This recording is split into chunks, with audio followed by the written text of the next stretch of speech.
అయితే ఈ యొక్క దేవుని మాటలు ప్రారంభంలో ఎలా ఉండేవో మనం చూడగలిగితే, ప్రియమైన దేవుని పిల్లలారా, ఈరోజు అన్నీ సిద్ధపరచబడి ఉన్నాయి కాబట్టి ఈరోజు బైబిల్లో మనం వాక్యం చెప్పాలన్నా, లేదా విశ్వాసులుగా బైబిల్ చదువుకునే వారిగా మనమందరము బైబిల్ చదవాలన్నా కానీ పలాని గ్రంథములో పలాని అధ్యాయము పలాని వచనమని మనం సులువుగా చెప్పుకుంటాము. కానీ ప్రారంభంలో బైబిల్లో ఇలా లేదండి. బైబిల్ ఎలా రాయబడలేదు. మరి ప్రారంభంలో ఎలా ఉంది అంటే అధ్యాయాలు ఉండేవి కాదు, వచనాలు కూడా ఉండేవి కాదు.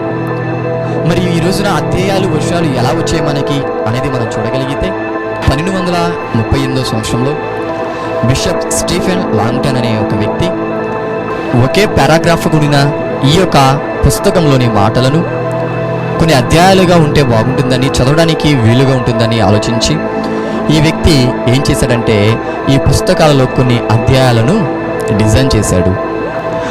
ఈ గ్రంథాలలో కొన్ని అధ్యాయాలను డిజైన్ చేశాడు. ఇలా డిజైన్ చేయబడిన ఈ పుస్తకంలో వచనాలు ఎలా వచ్చాయి అనేది కూడా చూస్తే, 1551 సంవత్సరంలో రాబర్ట్ స్టీఫెన్ అనే మరొక వ్యక్తి అధ్యాయాలుగా డిజైన్ చేయబడిన బైబిల్లో వచనాలను ఏర్పాటు చేస్తే బాగుంటుందని తలంచి, ఇగో అధ్యాయాలలో కొన్ని మాటలను వచనాలుగా ఆయన డిజైన్ చేశాడు. ఈరోజు మనం అందరము కీర్తన గ్రంథము 1వ అధ్యాయము 1వ వచనం అని చెప్పుకుంటున్నామంటే ఆ రోజు అలా డిజైన్ చేశారు. వాళ్ళు ఎంతో కష్టపడి ఆలోచించి డిజైన్ చేశారు. మీరు ఎంతమందికి తెలుసు ఈ విషయం? వారు కష్టపడి డిజైన్ చేశారు కాబట్టి పలాని గ్రంథమని, పలాని అధ్యాయమని, పలాని వచనమని నువ్వు చెప్పుకోవడానికి, చదువుకోవడానికి వీలు కలిగి ఉన్నది. వారెంతో కష్టపడి వీటిని డిజైన్ చేశారు.